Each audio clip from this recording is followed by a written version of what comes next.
Hello everyone, I am नवीन कुमार और यहाँ पर हमारे सामने पहले तो एक दो सवाल आए हुए हैं। काफ़ी अच्छे सवाल हैं एंड और हम आज के दिन जो तीन आईपीओ जो हैं वो क्लोज होने वाले हैं। दो तो 7 तारीख को क्लोज होंगे और एक 8 तारीख को क्लोज होने वाला है, तो उनके बारे में थोड़ा सा देख लेंगे।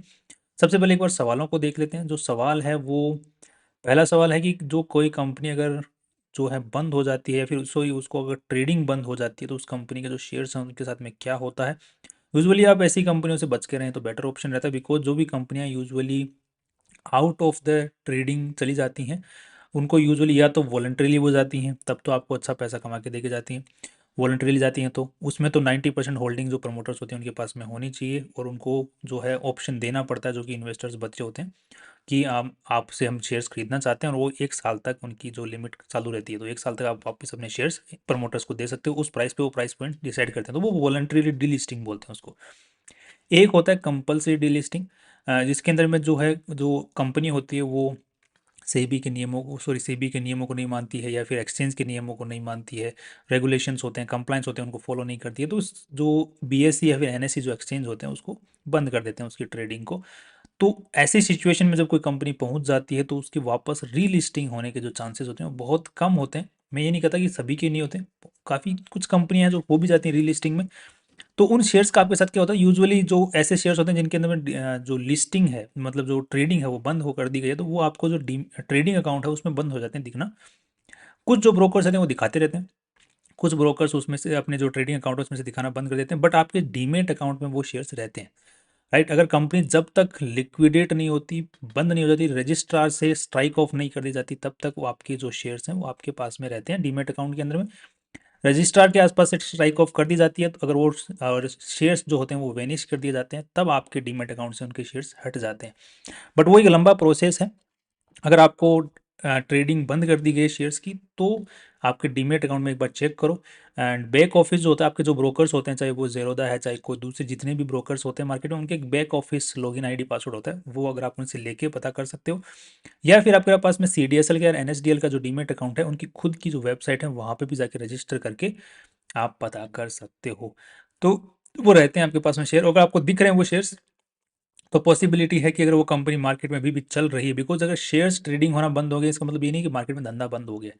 हाँ, कंपल्सरी डीलिस्टिंग कर दी गई है तो हो सकता है कंपनी को लिक्विडेशन के अंदर में चली गई हो, उनकी कंपनी पे केस हो गया हो, एनसीएलटी में केस चल रहा हो, तो एनसीएलटी का ऑर्डर आ गया कि बंद करो भाई, इसके एसेट्स वगैरह बेचो, खत्म करो कंपनी को, तब तो आपके शेयर्स गायब हो जाएंगे। और अगर पीछे एनसीएलटी में लिक्विडेशन में कुछ पैसा आपके लिए बच गया शेयर्स के लिए तो आपको थोड़ा बहुत पैसा मिल भी जाएगा और उसके बाद में आपके शेयर्स खत्म कर दिए जाएंगे। हो सकता है कंपनी रीलिस्ट हो जाए, तो वो कई बार ऐसा होता है कि ₹5 के ऊपर में कंपनी जो ट्रेडिंग बंद हुई थी अब वापस खुली है, तो 500 के आसपास में खुली है, तो वो भी कई बार चांदी हो जाती है। तो बट वैसे चक्कर में ना पड़े तो बेटर है, बिकॉज ऐसा बहुत कम देखने को मिलता है। अभी कुछ एक दो कंपनियां आई भी हैं जो अभी रीलिस्ट हुई हैं। एक तो शायद वारी नाम से कुछ हुई है, वारी इंडो, वो रीलिस्ट हुई है। राइट, तो अगर रीलिस्ट डीलिस्ट होती है कोई भी कंपनी, ट्रेडिंग बंद हो जाती है, तो डीमेट अकाउंट में के शेयर्स रहते हैं अनलेस और अनटिल कंपनी पूरी खत्म ना कर दी जाए। दूसरा जो सवाल है वो है इनविट के बारे में।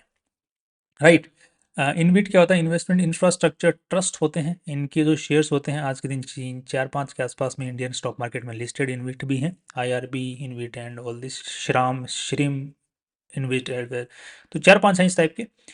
इसमें क्या होता है, लॉजिकली एक भाई का सवाल आया हुआ है कि जो डिविडेंड होता है, जो इंटरेस्ट पेमेंट होता है और एक कैपिटल वापस रीपेमेंट होता है, तो यहाँ पर जब भी जो इन्वेट होती हैं वो आपको डिविडेंड पे कर रही होती हैं, तो उसके 3 पार्ट होते हैं, वो किस फॉर्म में आपको डिविडेंड दे रही हैं। या तो आपका जो कैपिटल आपने जमा किया था वो उसका कुछ हिस्सा आपको वापस पे कर रहे हैं, जैसे मान के चलो ₹2 दिए हैं तो उसमें से हो सकता है ₹1.5 आपको कैपिटल वापस पे कर रहे हों, और जो 25 पैसे हैं और 25 पैसे जो हैं वो डिविडेंड है, 25 पैसे, 25 पैसे इंटरेस्ट की फॉर्म में दे रहे हों।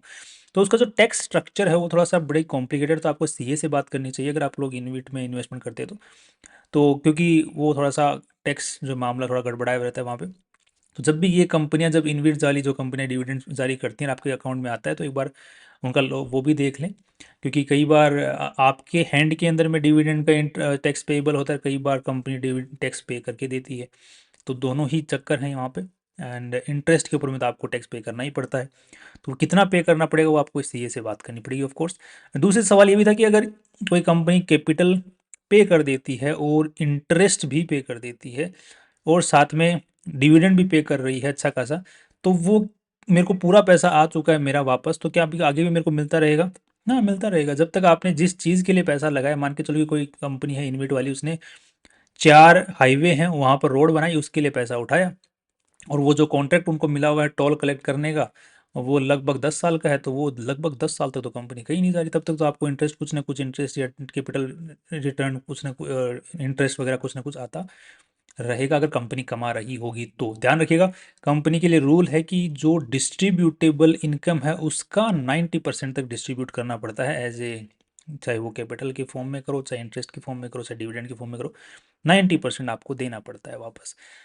तो तब तक तो चलता रहता है, कोई दिक्कत वाली बात आती नहीं है, और उसके बाद में भी चलता रहता है। अगर आपके पैसे कंपनी के पास में पड़े हुए हैं और वो कहीं पर कंपनी ने कहीं और इन्वेस्ट कर दिए हैं, तो जहाँ पे इन्वेस्ट करते हैं वहाँ से अगर आता जा रहा है तो भी आपको मिलता रहेगा। तो वो इश्यू नहीं है, अगर आपको पूरा पैसा रिकवर हो चुका है, आगे भी चलता रहेगा, वो कोई दिक्कत नहीं है। अगर आपके एसेट्स जो जिनमें आपने पैसे लगाए थे वो चल रहे हैं, अभी भी काम में आ रहे हैं, वो लगा रहेगा।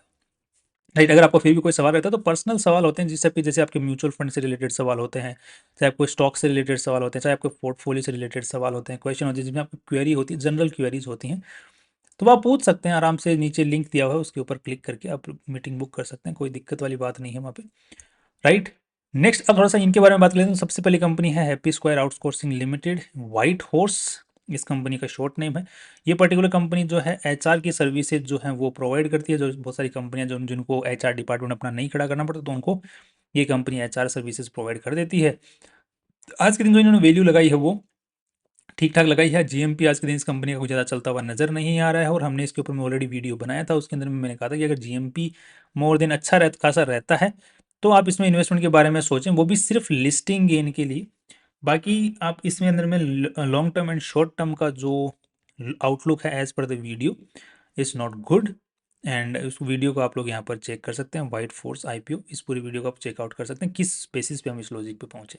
राइट, नेक्स्ट दूसरी कंपनी यहाँ पर देखने को मिल रही है, that is this cryogenic OGS. तो इसके अंदर में क्या कंपनी काम करती है, जो इक्विपमेंट्स बनाती है, ऐसे पार्ट्स बनाती है जो कि ऑयल गैस सेक्टर की जो कंपनियां होती हैं उनके काम आती है, जिसके अंदर फिल्ट्रेशन सिस्टम हो गया, चाहे वो मेजरमेंट सिस्टम हो गया, तो बहुत सारे पार्ट्स लगते हैं इससे ऐसे, और वो भी प्रिसीजन के साथ में जो इक्विपमेंट्स बनते हैं, तो उस पर्टिकुलर फील्ड में काम करती है। काफ़ी दबदबा है इस पर्टिकुलर फील्ड का, और फ्यूचर में बने रहने की उम्मीदें नज़र आ रही हैं। तो इस पर्टिकुलर कंपनी के अंदर में I am listing in positive as per the video I was, जब तक जीएमपी नहीं आया था तब तक, जब हमने बता रहे हैं उस वक्त की बात कर रहे हैं। आप वीडियो भी चेकआउट कर सकते हैं, जो कि यहाँ पर आपको देखने को मिलेगा। राइट, इसका जीएमपी जो चल रहा है वो भी आज के दिन ठीक ठाक देखने को मिल रहा है। तो as per video I am positive in listing in short term and long term all. तो इसका जीएमपी भी काफ़ी अच्छा खासा देखने को मिल रहा है, और बाकी आप वीडियो को भी पूरा चेकआउट कर सकते हैं यहाँ पर। राइट, नेक्स्ट जो कंपनी है that is this one, what is the name of it, Meta infotech. और ये पर्टिकुलर कंपनी जो है साइबर सिक्योरिटी के अंदर में काम करती है, बट इनके पास में खुद के जो प्लेटफॉर्म्स हैं, खुद के जो सॉफ्टवेयर्स होते हैं वो आईपी के साथ में डेवलप्ड नहीं है, दूसरी कंपनियों से सब्सक्रिप्शन बेसिस के ऊपर में सॉफ्टवेयर्स वगैरह खरीद के लेके फिर सर्विसेज अपने क्लाइंट्स को प्रोवाइड करती हैं। तो मैंने कुछ कंसर्न रेज किए थे, जिनकी वजह से long term view as per the video long term view ठीक नहीं है। Short term and listing gain में इस पर्टिकुलर कंपनी से उम्मीदें हैं। बाकी इसका अगर हम लोग जीएमपी भी चेक करते हैं तो GMP is also fine. Right, जैसे देख रहे हो कि 24% 25% के आसपास का देखने को मिल रहा है। सो जीएमपी बेसिस के ऊपर में हम लोग लिस्टिंग गेन का थोड़ा बहुत फायदा ले सकते हैं। शॉर्ट टर्म में भी थोड़ी सी इसको उम्मीद मिल सकती है, बिकॉज ये साइबर सिक्योरिटी के फील्ड में काम करते हैं। जो साइबर सिक्योरिटी के फील्ड में जो कंपनियां काम कर रही हैं उनको अच्छा पुश मार्केट अभी दे रहा है, तो उस बेसिस के ऊपर में शॉर्ट टर्म पे भी मैं थोड़ा थोड़ा पॉजिटिव हूँ, ज़्यादा पॉजिटिव तो नहीं हूँ, बिकॉज कंसर्न ज़्यादा है इस पर्टिकुलर कंपनी में भी। वैल्यू भी ठीक लगाई है इन्होंने, तो long term view is not great, listing gain का व्यू ज़्यादा अच्छा रहेगा। बाकी so based on all this we are positive on mainly positive in cryogenic company, next cyber security, and third one is HR वाले को तो ignore ही करो, फिर क्या फ़ायदा। Right, that's all. कल फिर मिलते हैं वीडियो के साथ में। Finally see you tomorrow.